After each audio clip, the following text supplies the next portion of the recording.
Let's worship God this morning. Hallelujah. Yes, God, we honor you. Lord, napakabuti mo, Panginoon, sa bawat isa sa amin. Lord, we thank you, Lord God, you are here. Lord, we thank you for your love. Salamat po sa pagmahal na iyong inialay sa amin. Lord, tunay, Panginoon Diyos, isisigaw namin sa buong mundo, napakabuti ng aming Diyos sa bawat isa sa amin. Ngayong umaga, Panginoon Diyos, ang aming pagtitipon ay aming tinatagubilin sa inyo. Dalayan po namin, Banal na Espiritu, na kayo ang malayang kumilos sa aming kalaginanan. Ihanda mo ang bawat puso, Panginoon Diyos, na tumanggap, makinig, Panginoon Diyos, sa mga salita mo na aming tatanggapin ngayong umaga. Maraming salamat po, Panginoon Diyos. Pagpalain mo ang bawat isa sa amin, Panginoon, ngayong umagang ito. We thank you and honor you. In Jesus' name we pray. Every one of us would say, Amen and Amen. Praise God. Yan. Sige po, pwede na tayo maupo. Yan. Pwede bang kamayan mo ang iyong katabi? Sabi mo sa kanya, magandang umaga sa iyo. Yan. It's good to be in church every Sunday morning. Amen. So I believe the best place to be on a Sunday morning is in church. And every one of us, of course, lahat po tayo, nandito tayo, handang magpuri, handang sumamba, handang itaas ang pangalan po ng ating Panginoon Jesus. At the same time, but I believe every one of us are also ready to receive the Word. Sino po sa inyo ang ready na tumanggap ng Word this morning?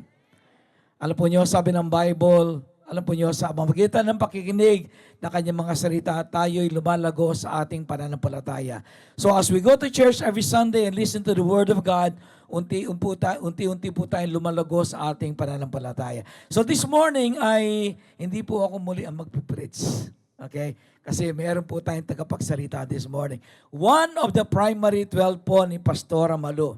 Alam po nyo, binibigyan namin ng pagkakataon ang bawat mga leaders po na sa ating church na maging blessing po sa bawat isa sa atin. And I believe God has blessed them so much, ano po, with the ability to share the Word of God, wherein every one of us can be inspired by their lives. Yung pong ating speaker this morning, nung una ko siyang makita, alam po nyo, napakababa ng, I would say, ng kanyang, nagtatago siya doon sa kanyang mentor. Okay? But I've seen how this lady grew. Ano po? From a person na talagang parang patago-tago lang sa gilid hanggang nung ibinigay po niya todo ang kanyang buhay kay Lord, hanggang ngayon ay ginagamit po siya ng Lord mightily sa ating church, sa ating encounter, sa marami po nating gawain po sa loob ng church. And yung po kanyang network, alam niya, nabibless ako sa network niya kasi talagang nakikita ko na talagang pagdidisciple niya, talagang matinding pagdidisciple niya. So this morning, I would like to introduce to you our speaker, Teacher Dayan Pablo. Yan. Palapakan po natin ang Panginoon sa buhay po ni Teacher Dayan. Yan.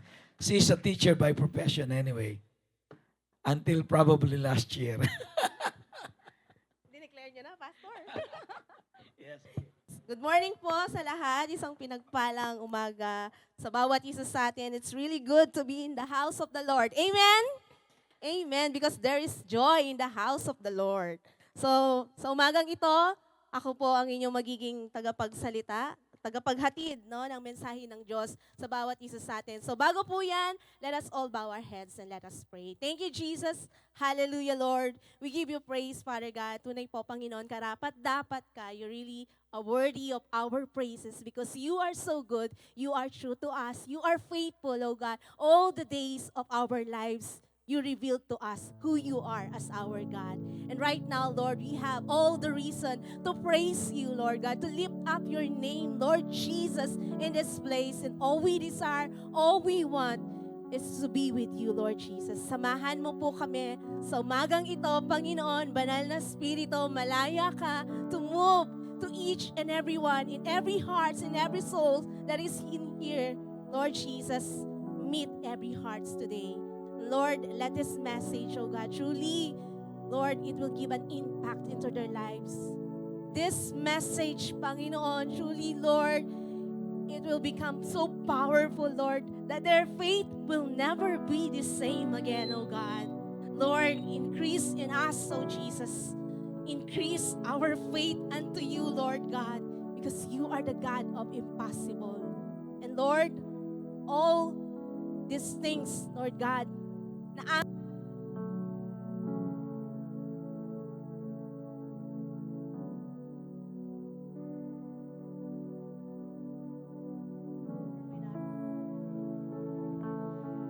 you will never leave us. You will never forsake us. So this morning,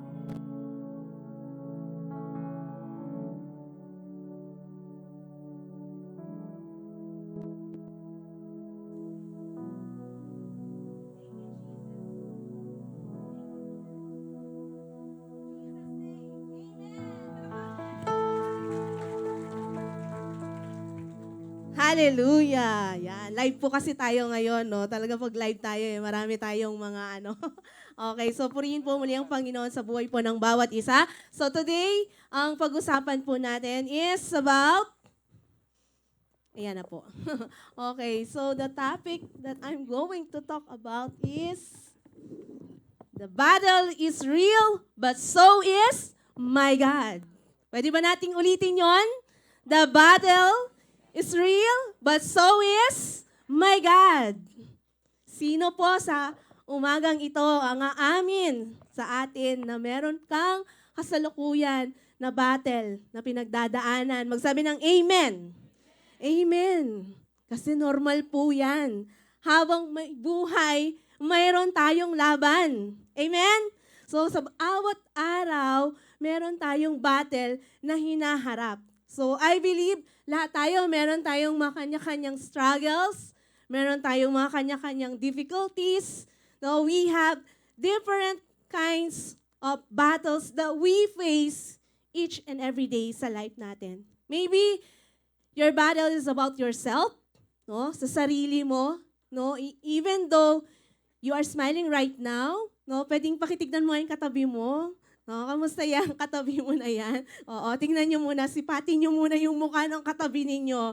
Marahil nakangiti yan, pero deep inside, hindi mo alam, meron pala yung matinding pinagdadaanan, hindi lang halata, kasi silent lang siya habang humaharap siya sa battle niya. Marahil yung mga battles natin, no, sa financial, maaring sa health, maaring sa mga kasama natin, sa mga relationship na meron tayo sa mga estudyante, sa pag-aaral, no, sa pamilya, napakarami. No, yung mga negative mindsets na meron tayo, irritable attitudes that we have, no, na-challenge tayo sa mga kasama natin sa trabaho, kasama natin sa ministry and everything, no. So yung self-control natin, binabattle natin yan. No, we have different battles and challenges in life. But then again, the battle is real, but so is my God. So, the fact na tayo ay may mga battles. How do we respond? No? Ano yung response mo kapag meron kang hamon na hinaharap sa kasalukuyan? How do you respond when you are facing a battle right in front of you? Oftentimes, o madalas, our initial reaction is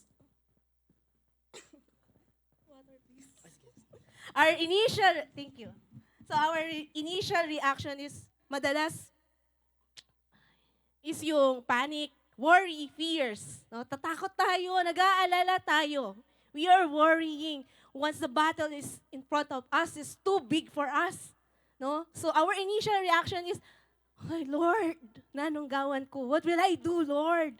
How can I face this? What will I do?" So, kakabahan ka. Diba? That is definitely our initial reaction. And that is normal. Totoo naman kasi, no, pag may battle, mahirap yun. No? But, ang nangyayari, when we are so too much overwhelmed with those battles that we are facing, what is happening to us is we are too tired. Napapagod tayo kaagad. No? Kasi wala ka pang ginagawa, nagwo-worry ka pa lang, nakakapagod na. Tama? Nag-iisip ka pa lang, pagod ka na. No? Kasi nga, nagpapa-overwhelm tayo doon sa mga battles na hinaharap natin sa buhay. But take note of this word from the Lord. It is written in John 16, verse 33. Ito po ang sinabi ng Panginoon sa atin. I have told you these things so that in me you may have peace. In this world, you will have trouble. But take heart. I have overcome the world. Amen? So in advance, no, before ka pa man humarap sa battle, sinabi na ng Panginoon, nauna na nag-inform si Lord sa bawat isa sa atin that in this world, we will have troubles. Kasama po talaga yan sa plano ng Panginoon na tayo ay haharap sa iba't ibang mga battles sa life natin. The promise of the Lord is He will give us peace. Ibibigay ng Panginoon yung peace. Yung pong peace hindi nabibili sa palengke. Tama po? Hindi po nabibili sa drugstore. That peace that comes from the Lord, which we all need. Ang pangako ng Panginoon ay kapayapaan, the peace. Pero hindi sinabi ng Lord, God did not promise us that we will never have battle in this world. Hindi sinabi ng Lord na yung buhay natin magiging trouble-free or battle-free siya. Ang ipinangako ng Panginoon is that even though we will face different trials and challenges in this world, He promised us that He will give us peace. Amen. Amen. Okay. So ang Lord, sabi niya dito, take heart. Take heart. Ibig sabihin, cheer up. Have courage. Huwag kang magmukmuk, huwag kang magpalugmok. You know why? Because I already overcome the world. Pinagtagumpayan na ng Panginoon. Ano man yung mga hamon or battles na hinaharap natin dito sa mundo, remember what Jesus did on the cross 2,000 years ago. Ano ang ginawa ng Panginoon? He already won the victory. Amen! Agree po ba tayo?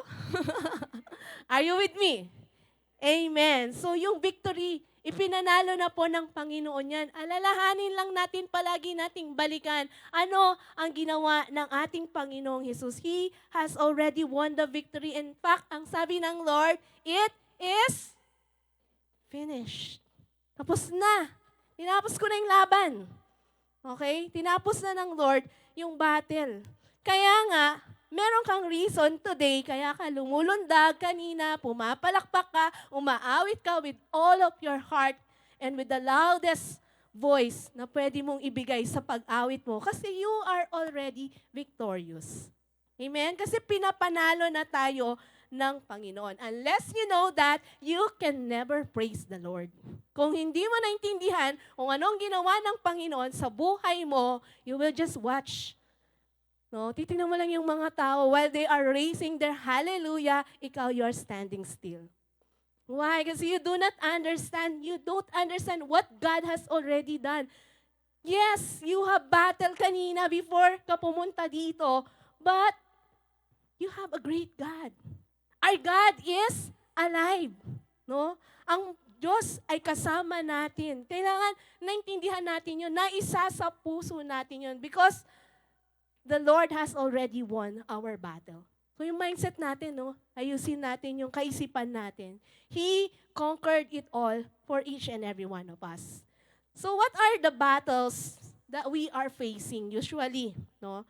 So kapag sinabi kasi nating battles, it's not just those that are spiritual warfares. No? So mostly these are the challenges that we are facing each day sa buhay natin. These are the practical challenges that we are facing. So battles can take the forms of, pwedeng yun nga yung relationship issues within your family, within relationships with husband and wife, relationship between the parents and the children. No, ang dami nating mga issues na hinaharap sa kasalukuyan pagdating sa mga relationship natin.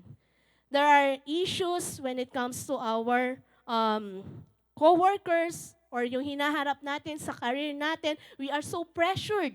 No? Because you have a goal na gusto mong abutin pero nape-pressure ka kasi parang it takes time for you to achieve ano yung gusto mong makuha. Yung gusto mong makita na maging goal mo sa iyong career. So kaya tuloy, there is pressure. So every day, you are trying to work hard and hard just to achieve what you are planning to do or what are those goals that you have. para sa iyong career. And even sa mga students natin, no, they are facing battles sa kanilang pag-aaral, yung pressure na nararanasan ng mga estudyante natin ngayon. Hindi katulad nung panahon natin, no? Sino ba yung mga kapanahon ko dyan? Di ba? Hindi naman tayo ganun ka-pressured sa pag-aaral natin. Pero nakakapag-aral tayo ng mabuti. Pero nowadays, maraming mga estudyante, ang dami nilang binabattle pagdating sa kanilang studies. And also financial hardships. No? Suddenly, nagkukulangan na kayo. Dati, kasya naman, pero bigla nagkulangan kasi meron kayong unexpected na gagastusin, pero bigla, no, wala kang huhugutin. So there are financial hardships that we are facing. Even health issues. No? Maaaring isang taon na yan or how long na yung pinagdadaanan mong karamdaman na yan. So up to now, you are still battling with your health. No? Nakikipagbaka ka pa rin sa pagharap mo sa iyong kalusugan. And even there are inner battles. When we see inner battles, these are things na nasa puso mo na hindi mo makontrol-control. Yung fear mo, yung depression, yung anxiety, no? Yung hanggang ngayon, meron pa ring unforgiveness sa puso mo. Meron ka pa ring doubt sa sarili mo or sa kasalukuyan na buhay na meron ka. So, ang dami mong hindi maipaliwanag na nakakapagod. No? So, yung attitude problem. So, minsan, sarili mo mismo yung attitude mo. Gusto mong ayusin, gusto mong baguhin, pero talagang super natetest yung self-control mo. No? There are people around us na mi-meet natin everyday. Kasama mo sa loob ng bahay na gusto mo mabago yon, magkaroon ng change sa character ng person na yon, pero we are not in control dun sa buhay ng mga tao na yon. So these are forms of the battles na pwedeng hinaharap natin sa kasalukuyan. And there are more. So meron siguro hindi ako nailagay dyan, pero usually ito yung mga battles na hinaharap natin sa araw-araw. But this is what the Lord said in Romans chapter 8, verse 31. Sabi niya, "What then shall we say in response to these things? If God is for us, who can be against us?" Okay, may battle ka.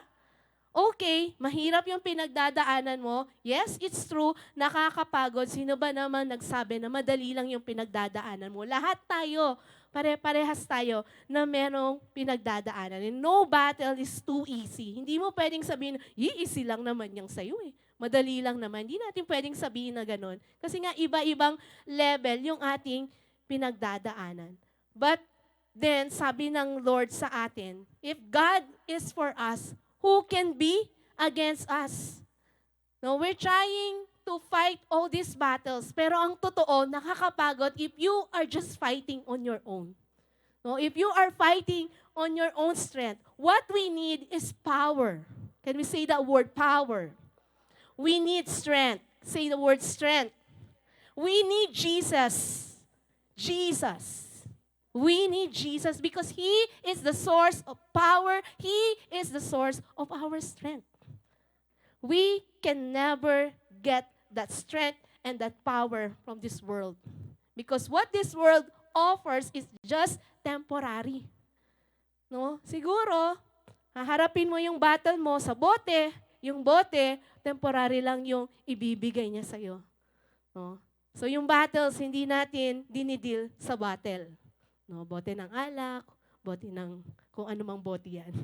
No? So ang battle natin, ang pinaka-strength natin, ang pinaka-power natin, ang pinaka-source natin, at pinaka-kailangan natin is none other than Jesus. We need to have faith in Jesus. We need to have faith on the finished work of Christ. So if you want to conquer, to win every battles that you are facing sa buhay mo, all you need is Jesus. Because Jesus, sabi niya sa atin, He will fight for us. I want to share to you the story of King Jehoshaphat na pwede po nating mabasa sa 2 Chronicles chapter 1, verse 30. So medyo mahaba po itong story na to, pero alam niyo po ba, this message actually, I came up sa message na to because I myself been through battles. And even up to this moment, I'm going through a battle in my life.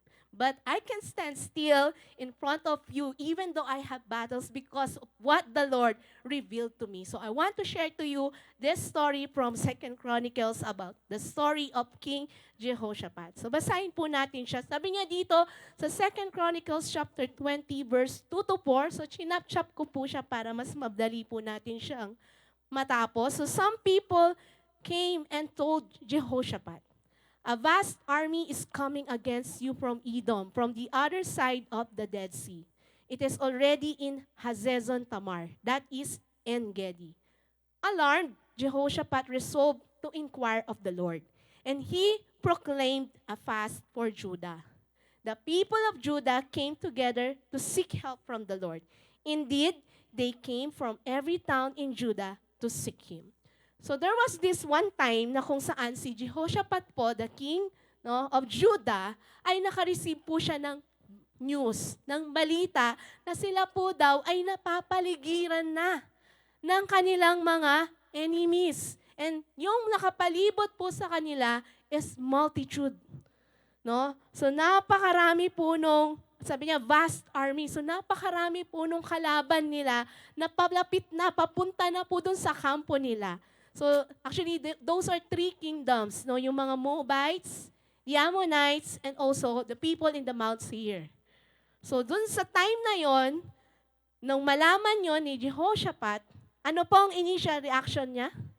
What is the initial reaction? He was alarmed.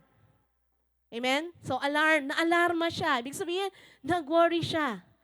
Natakot siya. No? That is the initial reaction. Katulad natin na kapag meron tayong hinaharap na pagsubok, maring ikaw ay kakabahan, matatakot, mag-aalala. Ganun po yung naranasan din ni Jehoshaphat. So that is his first reaction. But what is his response? Ano yung naging response ni Jehoshaphat nung malaman niya yung balita na sila'y napapaligiran na at aatakihin na sila ng kanilang mga kalaban? What did he do? He seek the Lord. Sabi niya, the people of Judah came together to seek help from the Lord. Sa pangunguna po ni Jehoshaphat, siya mismo, ang pinakauna niyang ginawa ay lumapit siya sa Panginoon. He seek the Lord. He inquire of the Lord. So pag may battles tayo, ano yung choice na ginagawa natin? Pinipili ba natin mag-worry, mag-isip, i-magnify yung problem, o pinipili natin pumunta sa presensya ng Panginoon at isik natin si Lord sa buhay natin?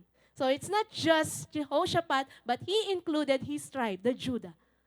So hindi lang siya, kasama po ang kanyang buong tribo, they seek the Lord, they humble themselves to the Lord. So yun po yung kanilang ginawa. And next verse, 20, verse 6 to 8, sabi niya, Lord, so nagpray po sila, no? They seek the Lord through prayer. So this is the context of the prayer of King Jehoshaphat.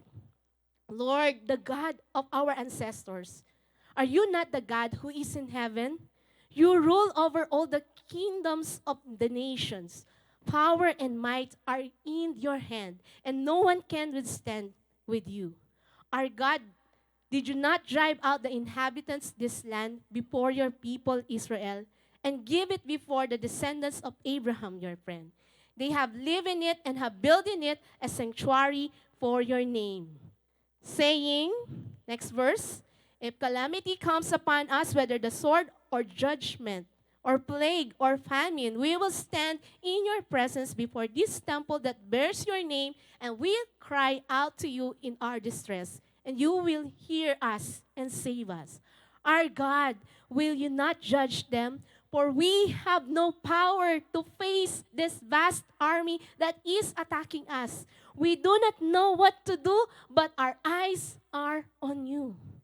Balikan po natin yung 20, verse 6 to 8. Sabi niya, paki-back po yung previous slide. No? Sabi niya, ang ginawa po ng Judah at ni King Jehoshaphat, they prayed. So ito pong si King Jehoshaphat, while he is praying, ano po yung sabi niya doon sa prayer niya? He is acknowledging his relationship with God the Father. Our God, ikaw ang aming Diyos. Panginoon, you are the Lord of our life. So nung lumapit siya sa Panginoon, nagkonsulta siya, hindi po siya nag-grant sa Lord, Lord, ano ba yan? Ang dami ko ng problema, ang dami ko ng pinagdadaanan. Bakit ako na naman?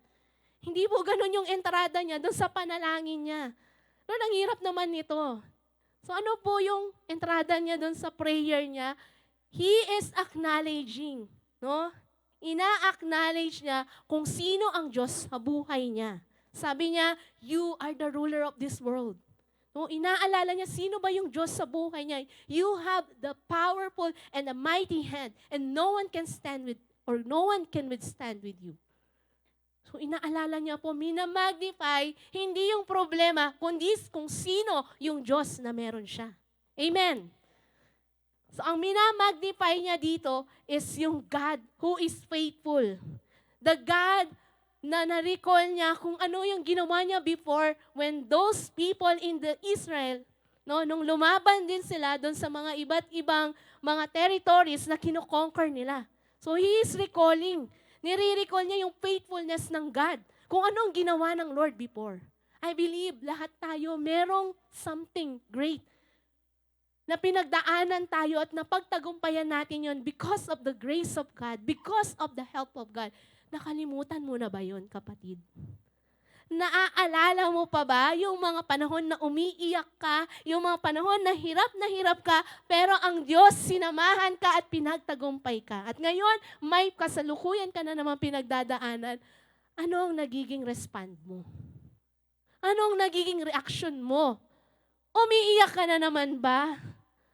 No, lugmok ka na naman ba? Remember, recall mo, ano ba yung mga past victories na ginawa ng Diyos sa buhay mo. So itong si King Jehoshaphat, yun po yung ginawa niya. So remember, ano yung ginawa mo, Lord, dun sa mga Israelites. And sabi mo, Lord, kapag na-stress kami, sabi mo, Lord, kapag may mga problema kami, we can call upon your name. Di ba yun ang pangako ng Diyos? So he is recalling that sa prayer niya. And sabi niya, Lord, we can cry out to you in our distress, and you will hear us. Definitely, the Lord is listening every time we cry out to Him. The Lord is listening every time we pray. Sa bawat pagtulo ng luha mo, sa bawat paghihirap at pagsubok na pinagdadaanan mo, alam ng Diyos yan. Nakita na ni Lord yan kasi part ng plan ng Lord na dadaanan mo yung mga battles na yan. And then sabi niya, sabi ni King Jehoshaphat, we have no power. Lord, wala po kaming kakayahan para labanan itong vast army na to. We don't know what to do. Lord, di ko alam paano ko to isusolve. Lord, anong gagawin ko? Diba? Tinatanong natin si Lord on what to do. But, instead na doon tayo tumingin lang doon sa problema or battle na meron tayo, we must fix our eyes unto Jesus. Sabi niya, but our eyes are on you. No, hindi tayo nakatingin sa mundo, hindi tayo nakatingin sa kung gaano kalaki yung hinaharap natin, kundi nakatingin tayo sa kung gaano kalaki ang Diyos na pinapanampalatayaan natin.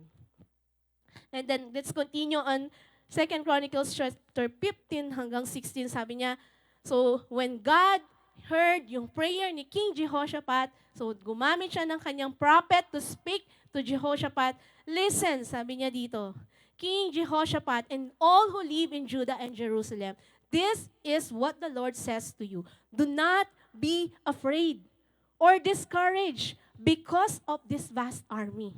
For the battle is not yours, but God's. Pwede ba nating i-declare yon? The battle is not yours, but God's. 1, 2, ready, go. The battle, but God's. Hallelujah. Grabe, no? Ang tindi ng battle na yon. O imagine natin, lagay natin yung sarili natin doon sa time na yon. Nandun tayo sa time na nandun sila, yung tribe ng Judah at yung mga vast armies.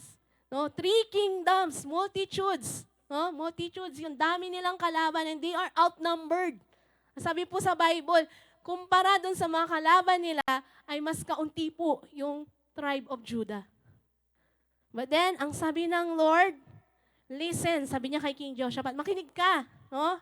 Huwag kang matakot, huwag kang Huwag kang patitinag sa mga nakikita mo na yan because this battle, ako yung lalaban para sa inyo. No? When we are praying, actually, minsan, nag-pray ka lang pero hindi ka nakinig kung ano yung sinabi ng Lord. Minsan, kahit nag-pray ka na bigat ka pa rin. No? Parang kahit nag-pray ka na, nandun pa rin yung worry mo, nandun pa rin yung fear mo. Dapat sa prayer natin, merong time that we have to wait upon the Lord. Kasi the Lord will speak to us. Doon sa silent moment natin, let us wait on the Lord kasi He will give an answer. He will instruct us on what to do. So yun yung instruction niya. Okay, huwag kayong matakot, huwag kayong magpatinag, kasi ako yung lalaban. Tomorrow, march down against them. They will be climbing up the pass of Ziz, and you will find them at the end of the gorge of the desert of Jeruel. So, anong gagawin daw nila? Magmamarch around lang sila. Kung minsan may papagawa sa'yo si Lord, okay, sige, matindi yung pinagdadaanan mo ngayon. Okay, so meron kayong battle sa family ninyo, you just have to stay still. Lord, still, grabe. Bukas na po yun, Lord. Babayaran na po namin. Wala pa kaming pambayad. Ano ako magiging still? Di ba? Pero yun yung sabi ni Lord be still. But when God said that we must be still, it doesn't mean na steady ka lang. It doesn't mean na, okay, mag-Netflix na ako. Sabi mo, Lord, the battle is yours. Wala na pala akong gagawin. O mag-Facebook na lang ako. No! Kapag sinabi ng Lord, be still, and the battle is mine, I will fight for you. Ang ibig sabihin ng Lord, be still, you have to position yourself. Be still in that position that you are a child of God. Manatili ka lang doon sa faith mo, manatili ka doon sa ground mo, that you are standing on the solid rock, and that is Jesus. Ibig sabihin, magpakatatag ka, tumindig ka, rise up. Hindi ibig sabihin na meron kang battle ngayon, iiyak ka na lang at magsusulok. At ilalayo mo na lang yung sarili mo at wala ka nang ganang gawin yung mga dapat mong gawin at pagod na pagod ka na and all. Hindi yun ang be still na sinasabi ng Lord. When God said, be still, that means to say, we need to be still in the trust and faith that we have in God, that believing that Jesus is greater than any battle that we are facing in this world. Amen. Tahimik po tayo, no? So, that means to say, God is giving us instruction right now. Kasi doon sa time na yon, no, maghintay ka.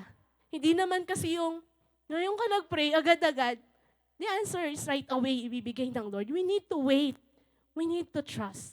Trust and wait on the Lord. Amen?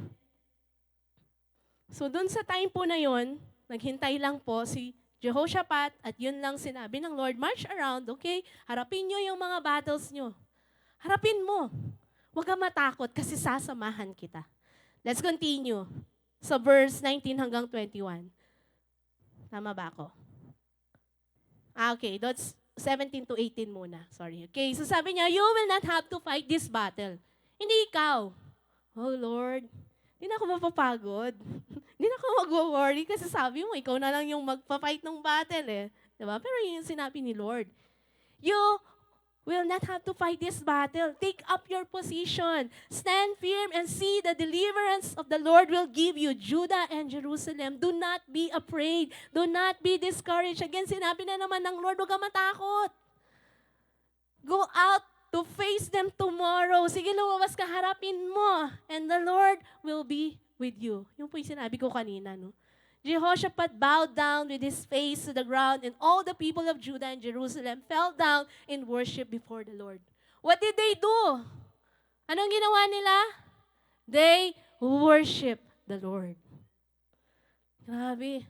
I remember those times na humaharap po ako, kasalukuyan kong pinagdadaanan yung battle. Ang nakaplay lang po all the time sa cellphone ko is yung mga battle songs. At yung mga songs na yun, no, I keep on singing them, paulit-ulit kong inaawit yung mga awit na yun. And as I sing worship to the Lord, the atmosphere is changing. Yung nararamdaman kong fear, unti-unting natanggal. Yung mga takot ko, yung mga worries ko, napalitan po ng kapayapaan. God turned those fears, those worries, into praise and to worship. As I worship Him, I remembered who God is sa buhay ko. So, ganito po yung ginawa nila. They just keep on worshiping the Lord. And then as we continue, 19 hanggang 21, then some Levites from Kohathites and Korahites stood up and praised the Lord, the God of Israel, with a very loud voice. They just keep on praising and worshiping the Lord.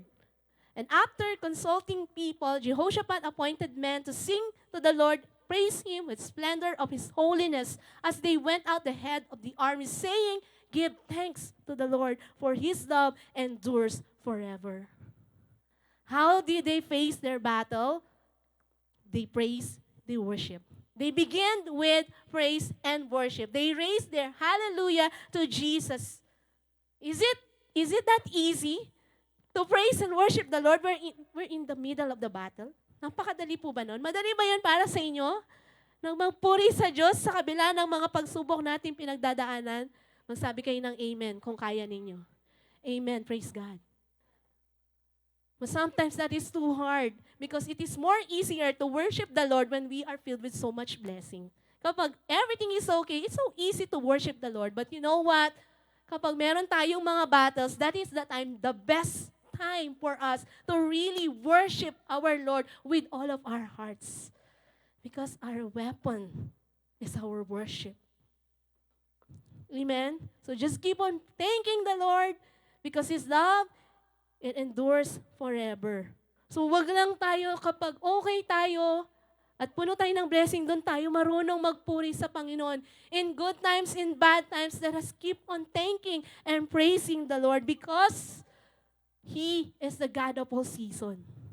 Nasa season ka man na marami kang pinagdadaan ng pagsubok, purihin mo ang Diyos. Nasa season ka man na marami kang victories, purihin mo ang Diyos. All the time, let us praise the Lord. Amen. Amen. Next, sabi niya dito, 2 Chronicles 20 hanggang 22. So as they begin to sing and praise, the Lord set ambushes against the Ammon and the Moab and Mount Seir who were invading Judah. And they were defeated. Hala, nag-praise and worship lang sila, umawit sila ng papuri sa Panginoon, and then the result is the enemy has been defeated. Tinalo na nila yung kanilang mga kalaban. Lumaban ba sila?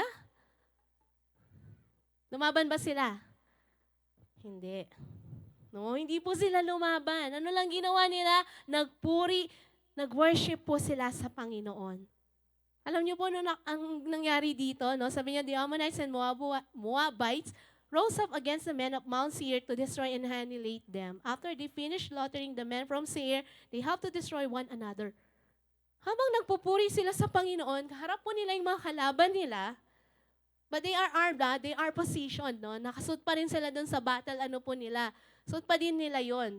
Humarap pa rin sila doon, at nagpuri sa Panginoon, pero habang nagpupuri sila, alam niyo po ba ano nangyayari? Sa dami po ng mga kalaban nila na yon, yung mga Ammonites and Moabites, sila po yung nagtulong-tulong para labanan po nila yung mga taga Mount Seir. Sila yung nag-away-away. Grabe, no? Sila yung nag-away-away. So sila yung nagpatayan hanggang sa nung matalo na yung Mount Seir, yung Moabites and Ammonites, nagtulong-tulong sila. Sila naman yung nagpatayan hanggang sa makita lang nila, tapos na yung laban. Hallelujah. Tapos na yung laban. Tinapos na ng Lord para sa kanila. So what happened? They defeated their enemy. Let us continue. Sana amaze kayo dun sa story na to, no? Kasi totoo to nangyari. Kasi it is written. Kasi God wants us to know this. Ni-record to sa Bible kasi para tayo mismo ma-inspire tayo, no? Ma-encourage tayo kung paano si Lord nag-move noon. He will do the same. Because He's the God of the same. He is the God of again. Sabi niya dito, 2 Chronicles 20, verse 24 to 26, when the women of Judah came to the place that overlooks the desert and looked toward the vast army, they saw only dead bodies lying on the ground. Patay na lahat. Wala na natira, walang nakatakas. Take note.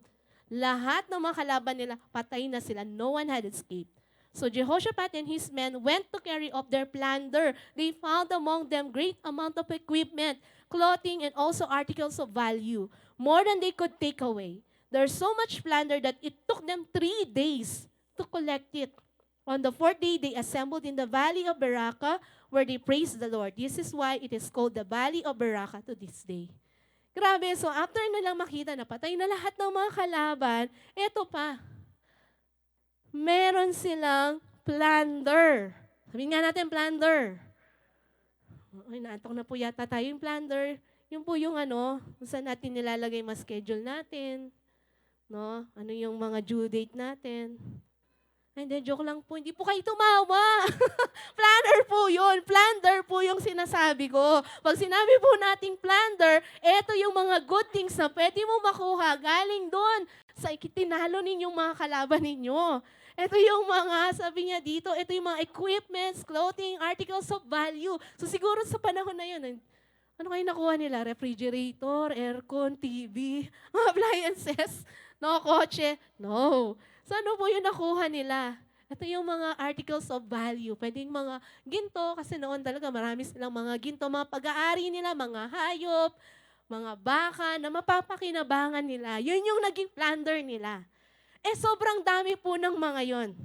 And it took them 3 days, imagine, para hakutin nila lahat ng plunder na meron sila.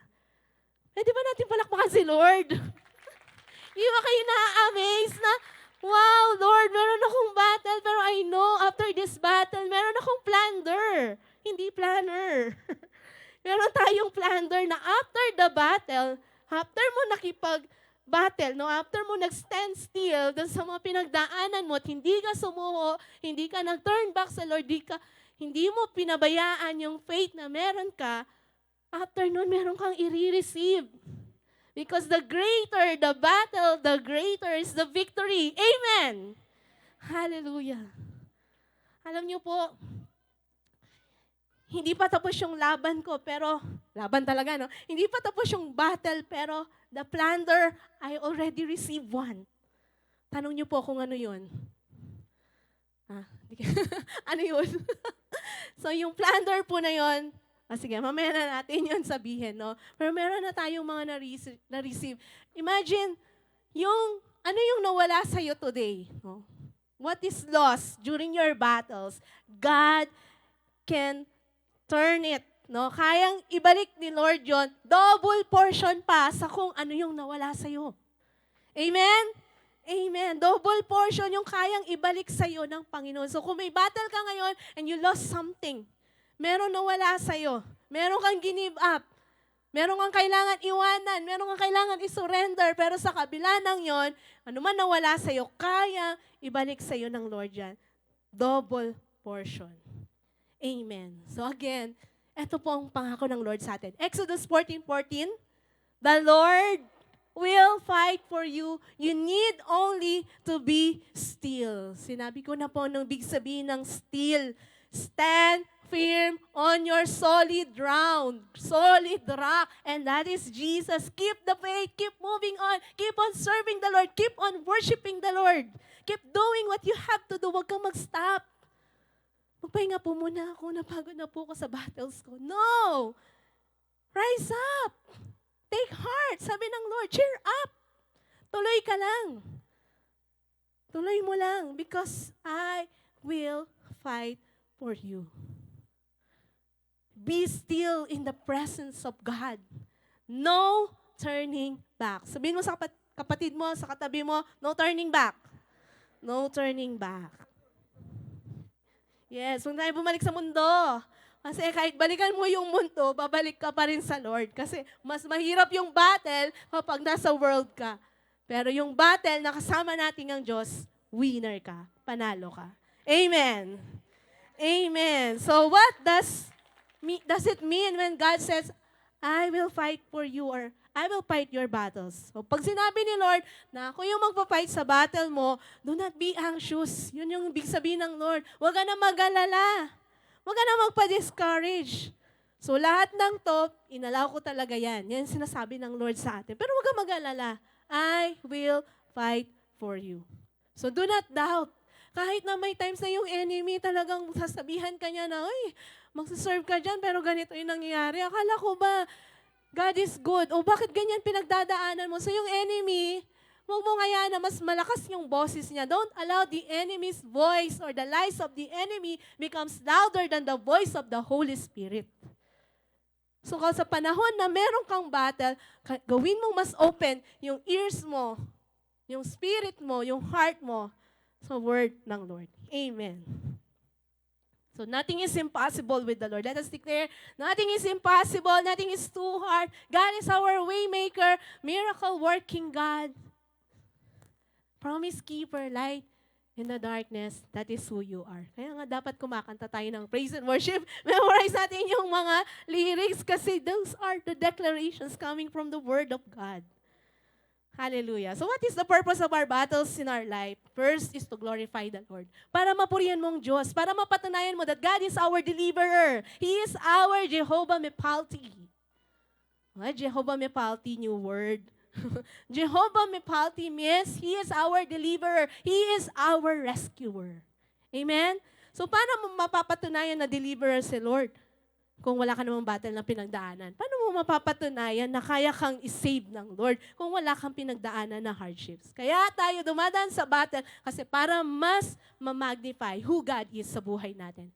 And another one is to promote you because the more we go through battles, the more na umaangat tayo to the next level of our faith. To strengthen you. So, sabi nga nila sa Kapampangan, titibay ka kanyan. So, lalo tayong tumitibay every time na meron tayong pinagdadaanan na battles. So, lumilevel up yung strength natin, lumilevel up yung faith natin. And number 4 is to prove the genuineness of your faith. Kasi pag nakaupo ka lang dyan, wala kang battle, paano na malalaman ni Lord, totoo ba na may faith ka sa Kanya? Pag dumaan ka sa pagsubok, doon mo matetest na talaga ba, totoo ka bang Kristiyano? Remember, no battle, no victory.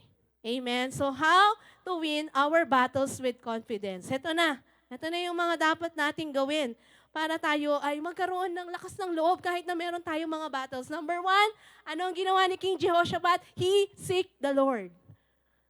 Number 1, seek the Lord. Huwag mong isik yung mga barkada mo. Huwag mong isik yung boyfriend mo. Seek the Lord. So what is our first response? Okay, worry, fear. Yun po yung response ko. Or that is my initial reaction. But what is your first response? Go to God in your prayer. When you face battles, the first thing that you should do is to seek Lord in your prayer. He is the best line of defense. He is our great protector. He is the source of our light. So we need strength kapag may battle. We need wisdom kapag may battle tayo. We need provision kapag may battle tayo. Saan mo kukunin yan? Sino yung pinaka-source natin? No one else but God. So acknowledge, when we pray that, when we seek the Lord, we acknowledge our dependence on Him. Ibig sabihin, without God, we are nothing. No? Kung wala si Lord sa buhay natin, di natin kakayanin yan.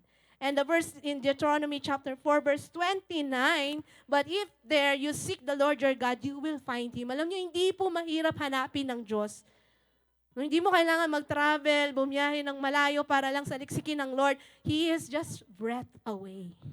He is right here inside your heart. So seek the Lord with all of your heart and with all of your soul, and God will reveal Himself unto you. Hebrews chapter 4, verse 16, let us then approach God's throne of grace with confidence, so that we may receive mercy and find grace to help us in time of our need.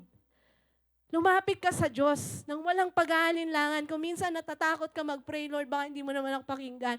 Ang dami kong mga kasalanan. But that is the time that you need to humble yourself. Kaya ka nga may battle kasi gusto ng Lord na magpakumbaba ka sa Kanyang harapan. Draw closer to the Lord. Sabi niya, in that way, if you will humble yourself to the Lord, you will receive grace, you will find mercy. You will receive mercy and you will find grace and He will help us. Yun ang pangako ng Diyos. Ang Lord po, hindi po siya nagbabago sa Kanyang mga salita. Again, kung ano po yung nagawa niya noon, kayang-kaya niya din pong gawin ngayon. 2 Corinthians chapter 12, verse 9, but He said to me, my grace is sufficient for you, for my power is made perfect in weakness. You know what? I have experienced this grace on a daily basis kung paano ang Lord ay naging tapat sa bawat araw ng aming buhay. Dumaan po ako doon sa battle na kung saan yung aking pong ama ay nagkaroon po siya ng karamdaman. So matindi po yung battle niya doon sa kanyang sugat, and because he is diabetic, umabot doon sa punto nagka-infection po siya to the point na kailangan pong putulin yung kanyang paa. And during that time, tatlo po kaming magkakapatid, no? But yung brothers ko po, I'm the youngest, yung brothers ko po, they have their own life na kailangan nilang i-manage. And I myself, ako po yung kailangan na nandoon to lead and to help my family. Ako lang po yung maaasahan nila during that time po na yon. And actually, I was working during that time, so kailangan ko pong magpabalik-balik sa ospital, pumunta po doon sa business na minamanage po namin, no? So kailangan ko pumunta doon. I am the only one na pwede po nilang maasahan sa family. But I don't know kung paano ko po kinaya lahat ng yon, because yung mga battles na pinagdaanan ko in the past is different from what I am going through right now. The grace of the Lord is always available. During that time, we don't have that enough money to pay para dun sa bills niya sa hospital. And during that time, yun lang po yung pagkakataon ko na malaman ko kung anong meron doon sa negosyo namin. Kasi yun po yung business namin, since bata po kami, yun po yung kabuhayan namin. Ito po yung bumuhay sa amin, nagpatapos sa amin. Pero hindi po ako nakikialam doon kasi si tatay ko lang po yung nakakalam kung anong meron doon. Pero ngayon, ako po yung kailangan na humarap doon kung anong meron doon. Alam niyo po, yung battles doon sa worry mo na meron kang ama na may sakit, may karamdaman, kasalukuyan, na matindi yung battle niya kasi kapag hindi siya naputulan ng paa, pwedeng kumalat yung infection or worst thing could happen. But then I just prayed to God. I just trust in the Lord. And He is true enough to His word. His grace is always enough. Alam niyo po, wala po kaming enough na money para pangbayad doon sa bill niya. At the same time, sunod-sunod po yung mga naka-June niya nung month of June. Ito lang pong month na to. Sunod-sunod yung malalaking halaga na kailangan po naming bayaran. Kaya naranasan ko lang noon lang yung kailangan mo na magbayad ngayon pero wala pa. Alam niyo yun? Naranasan niyo na ba yun? Siguro mga due date natin, no? Pero ang laki po kasi. So hindi ako sanay dun sa mga ganong kalalaking transaksyon. No? So doon lang ako umarap sa ganon na kailangan nyo nang magbayad ngayon pero wala pa. Pero true enough, the grace of God is sufficient. Because lahat ng mga due dates na yon, nakakalendar po yun sa akin eh. Nakamark po yun sa calendar namin. Ito yung babayaran ngayon, the next day, the next week. Sunod-sunod po sila. And I am amazed. Because all of those na kailangan naming bayaran, God provided. Hallelujah. Nabayaran po namin lahat. Na-amaze ako kasi, saan ko galing yun? Saan namin nakuha yun? Kundi sa Panginoon. Biyaya ng Diyos na mabayaran po namin lahat ng yun. Pero hindi pa po tapos, meron pa yun. Pero I just praise God na ilabas din po namin sa hospital si tatay ko, nabayaran po namin yung bills niya para dun sa kanyang operation. So purihin po ang Panginoon. At alam niyo po, ano po yung plunder doon? Yung sinasabi ko kanina na merong plunder. Because of what happened to my father, that is the time that he opened his heart to Jesus. Because that is my prayer, Lord, wag mong kukunin si tatay ko na hindi ka pa niya nare-receive as his Lord and Savior. Doon sa time ngayon na napakahirap po ng pinagdadaanan namin, doon yung time na binuksan ng Diyos ang puso ng aking ama. At tinanggap niya po. Ni-receive niya si Jesus as His Lord and Savior. The salvation is in our house. The salvation is in my family, which I have been praying. I have been praying for the long time. Kung hindi niyo po alam, si tatay ko po, mahirap po yung sharean. Hindi po siya atheist, pero ang hirap po niyang sharean pagdating doon sa bagay na yun. Pagdating sa patungkol sa spiritual, hindi po namin yun napag-uusapan sa bahay. Napakahirap. Even sinabi ko last time ako makapag-attend ng crossover, sinabi ko, yun yung kailangan kong gawin. Yun yung sinasabi ng Lord, pero Lord, paano ko yun gagawin? No? So dumaan kami sa pagsubok at battle na yun, and through that battle, yun po yung naging daan. I believe that is the plunder. And there is more, and I'm so excited. Marami pa po kaming battles na hinaharap. But I am so excited because I know the victory has already been won. Amen. Amen. So 2 Corinthians, yun po. No? So number 2 is be armed for the battle. Kailangan maging ready din po tayo. Hindi naman nga sinabi ng Lord na ako yung lalaban, pero wala ka nang gagawin. Be armed for the battle. Be prepared. So watch yourself every day. Ingatan natin yung sarili natin na maging handa tayo. Be a warrior, not a Be a warrior, not a warrior. No? Hindi po natin papangunahan yung takot, ng kaba, yung worries, yung anuman pong nararamdaman natin, but then, kailangan tayo mismo maging warrior tayo. Ready to fight. Ephesians chapter 6 verse 11, put on the armor of God so that God can take stand against the devil's scheme. So we have the full armor of God. Binigay po sa atin ng Lord ito. We must be wearing it on a daily basis. This is just spiritual, pero this is how it looks like. So this is the armor of God. So we have the helmet of salvation, the belt of truth, the breastplate of righteousness, shield of faith, sword of the Spirit, and the feet ready to preach the gospel. So helmet, alam po natin yan, it's for our protection, and that is our salvation. Whatever happen, anuman po yung pagsubok na pagdaanan mo, huwag mong kalimutan, you are already saved. Salvation is already in your life because you receive Jesus and you have faith in Jesus. Breastplate of righteousness, ibig sabihin, huwag tayong mamuhay sa kasalanan. Let that righteousness, ito yung sa pamuhay natin. Amen? Kasi kung tayo tunay na Kristiyano, patuloy tayo ay nagbabago. Belt of truth, ito po yung katotohanan. Huwag mong bibitawan yung katotohanan. Kung ano yung receive mo from the Word of God, that is the truth. Sabi nga po ni Kevin, truth matters. So let us live in truth. Shield of faith, kailangan yung faith natin, ito palaging panangga natin sa kung ano man yung inuumang ng kaaway sa atin. And the sword of Spirit, which is the Word of God. And our feet, it is already or always ready to share the gospel. Philippians chapter 4, 6 to 7, ano yung weapon natin? It is our prayer. Sabi niya, do not be anxious about anything, but in every situation, by prayer and petition, with thanksgiving, present your requests to God, and the peace of God, which transcends all understanding, will guard your hearts and minds in Christ Jesus. Ang weapon natin, armor of God, and prayer. Ito yung hindi pwedeng mawala sa buhay natin. You know what is happening when we are praying? God is already moving. May sinesend na si Lord, yung mga angels niya, yung favor niya, yung blessing niya, sinesend na ng Lord while you are praying. And while you are praying, yung fears mo, yung worries mo, God will turn it into peace because He will give you understanding. Ipapaintindi sa iyo ng Lord, okay, ito kasi yung ginagawa ko sa buhay mo. So when you understand that, magkakaroon ka ng peace. Remember, He will fight for you. So it will guard your heart. Instead na mag-worry ka, instead na padala ka sa kaaway, instead na padala ka doon sa mga problema mo, mag-guard yung heart mo. So hindi ka magpapabigat o hindi ma-weigh down yung heart mo because of the worries that you have in this world. Amen. And then next is the Word of God. Tandaan po natin, armor of God, prayer, and the Word of God.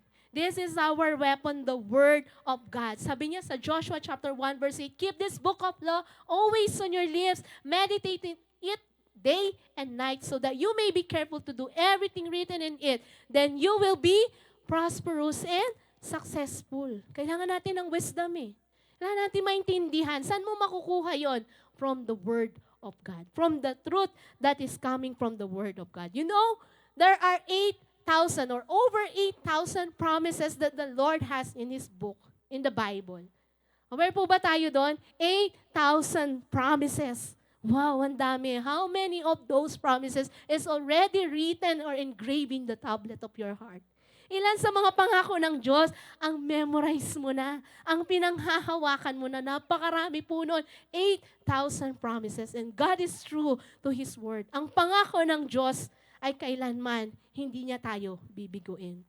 So I encourage you, no, mag-memorize tayo. Ano ba yung memory verse mo na promise ng Lord na pinanghahawakan mo?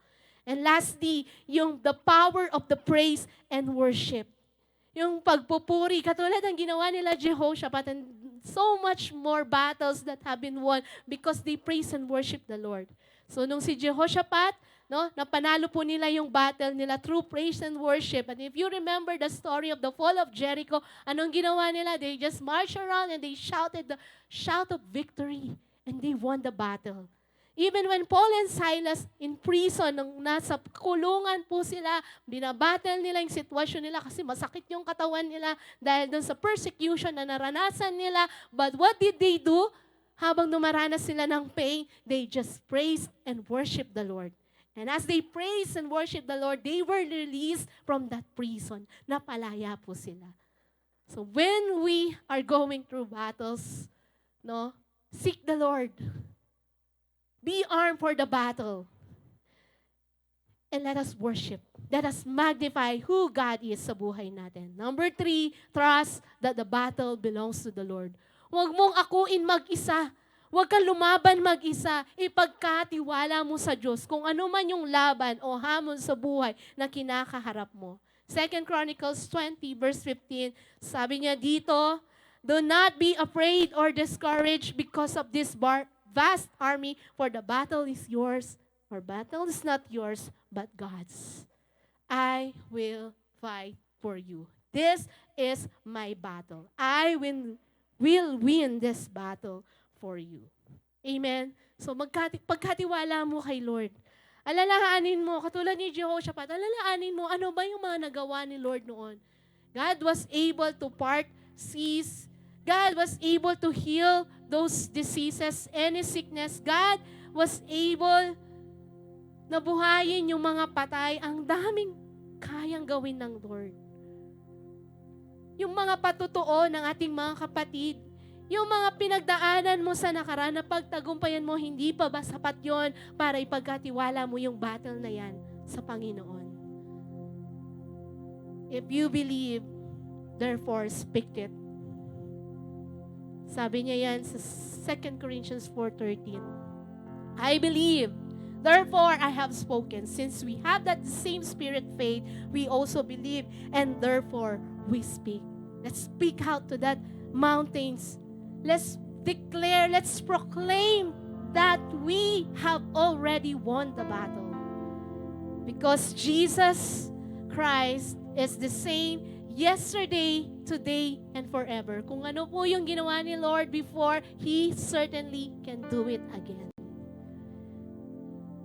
In Hebrews chapter 10, verse 35 to 39, do not throw away your confidence because it will be richly rewarded. Be confident kasi hindi po kayo ipapahiya ng Lord. You need to persevere to that. When you have done the will of God, you will receive what He has promised.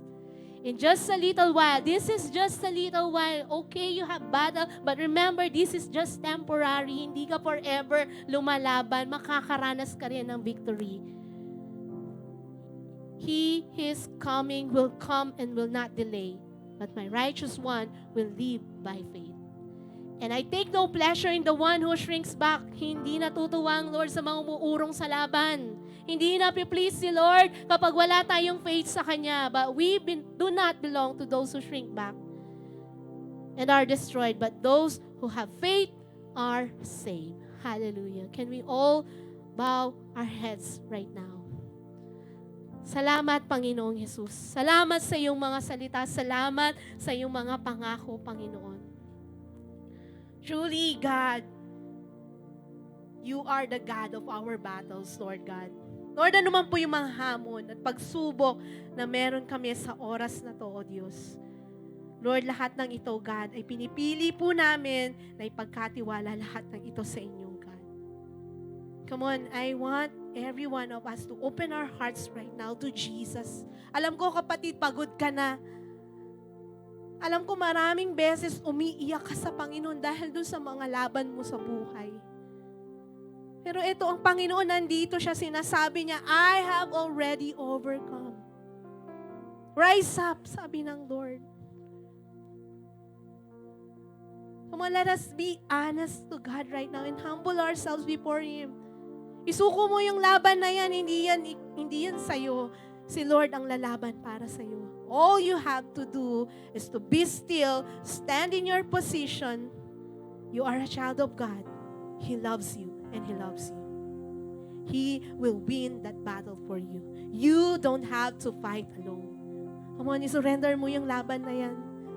Napapagod ka kasi sinusubukan mo lumaban mag-isa. I-humble mo yung sarili mo sa Lord sa oras na to. Nothing is too hard for the Lord. The Lord's hand is not too short. Walang hindi kayang gawin ng Panginoon. Nothing is impossible. He will make a way. If you just trust in Him. If you will fix your eyes unto Jesus, remember what He has done on the cross. He is willing to give up His life for you. He laid down His life for you. So ano pang hindi kayang ibigay ng Diyos para sa iyo? Kapatid, sa oras na to, give your heart to the Lord. Give your battles to Jesus and trust your battle to the Lord right now. Say it to Jesus, Lord, this is what I'm going through right now. On my own, Lord, I cannot do it. I don't know what to do, Lord, but I will just trust in you, God. Keep on trusting the Lord right now. Because you know what? Victory has already won. You are not fighting for your victory, but you are claiming for the victory because the Lord has already won it for you. Hallelujah, Jesus. Patuloy niyo po, Panginoon, samahan ng bawat isa sa iyong mga anak sa oras na to, Diyos. Lord, katugpugin mo po, Panginoon. Meet your people today, O God. You are all we need, O God. We need you. We need you, Jesus. You are all we need sa buhay po namin, Panginoon. Lord, reveal yourself to us, O Jesus. Help us to see how great you are. How faithful you are, Lord God, sa buhay po ng bawat isa sa amin. Lord, that we will never stand defeated, but we will stand in the name of Jesus because the victory, O God, is on us, O Jesus. Lord, help us to have that faith in you, Lord God. Bigyan mo kami ng mas matinding pananampalataya, Panginoon, na kami ay maniniwala at kami, Lord, ay sasamahan mo, O Diyos. Di mo kami iiwan, hindi mo kami pababayaan. At hayaan mo, Panginoon, ng mga katotohanan sa iyong mga salita, Lord. Itong itanim mo sa puso namin. Ito yung maging weapon namin, O God. Every time that we are going through battles, ng mga words mo, Panginoon, sila yung panlaban namin. Sila yung maging kalakasan namin sapagkat totoo ka sa iyong mga salita. Come on, let's just praise the Lord right now. Purihin mo ang Panginoon. Pasalamatan mo na ang Lord. You begin your battle with worship. You end your battle with worship and praises to the Lord right now. And if you are praising battle right now, ito yung first time mo makarinig ng salita ng Diyos. Ito yung kauna-unahang mo pumarito. And you want God to fight the battles for you. God is here and He is inviting you. Inaanyayahan ka ng Panginoon sa oras na ito na ipagkatiwala mo yung buhay mo sa Kanya. Isuko mo ang buhay mo sa Kanya sa oras na to. Just pray this prayer. Lord Jesus, sa oras na to, sinusuko ko ang aking buhay. Binubuksan ko ang aking puso at ninanais ko na tanggapin ka at maniwala sa iyo na ikaw ang Diyos, ikaw ang tagapagligtas ng aking buhay. Tinatanggap kita, Panginoong Jesus. Pagharian mo ang aking buhay. Samahan mo ko sa bawat laban, sa bawat hamon. Ikaw ang aking Panginoon. Magbuhat sa araw na ito, pagharian mo ako. Salamat po sa gagawin mo. Magtitiwala ako sa iyo. Salamat po, Lord. In Jesus' name. Can we all stand right now? Buhay po natin. Amen. If God is faithful, even in our giving, no, tayo naman, no, i-prove din natin sa Lord that we are faithful. Alam niyo yung faithfulness ng Lord, it is unquestionable. But it is us, no, yung faithfulness natin, kumusta kaya siya? So right now, sa ating pagkakaloob, kung tunay na may tiwala ka sa Panginoon, ipakita rin natin yan through giving our love offerings. Kung naging patunay o patotoo ng Diyos sa atin na faithful siya, let us also be faithful in our giving. Sa oras na to, pwede ba nating hawakan yung ating mga kaloob and let us give them sa Panginoon ng may buong pusong pasasalamat sa lahat ng faithfulness ng Lord sa buhay natin. Hallelujah. Let's lift our hands to the Lord. Thank you, Jesus. Thank you, Father God. Thank you, Holy Spirit. Tunay po, Lord, na faithful ka, tapat ka sa buhay po ng bawat isa sa amin. Lord, ni minsan, Panginoon, hindi mo kami binitawan. Hindi ka po nag-fail sa buhay ng bawat isa. Your grace is sufficient for each and every one of us, O God. Every day, Lord, yung favor mo, yung provision mo, yung love mo, yung blessing mo, God, ay patuloy mong binibigay sapat at higit pa, O God.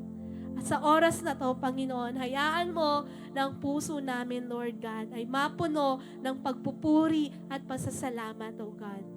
And as we give this morning, O God, let this giving, let this offering, O God, be an offering of praise and thanksgiving. Lord, i-bless mo pong lahat ng mga kaloob na to, God, bilang tanda ng aming pagpupuri at pasasalamat sa inyo. Lord, we trust in you, O God. Sa lahat po ng aming pangangailangan, hindi po kami kailanman kukulangin. You will provide. Thank you, Jesus. Bless your people, O God. And may we always learn, O God, how to become faithful, Lord God, at all times, Lord God. Sa mga panahon, Lord, na puno kami ng pagpapala or sa panahon man na kami nagkukulangan, Lord, maging matapat po kami sa aming pong pagbibigay sa inyo. Lord, i-multiply mo ang lahat ng mga blessing na to, God. Lord, sila na may mga pangangailangan, Lord, in the right time, O God, sa tamang oras, alam po namin ipagkakaloob mo ang lahat ng ito. Kaya Lord, ibinibigay po namin ang lahat ng kaloob na ito ng aming bilang pag-alay po namin, pagpuri at pagsamba. Ibabalik po namin sa inyong kapurihan. Maraming salamat po, Lord. Be honored, be glorified. In Jesus' name we pray. Amen.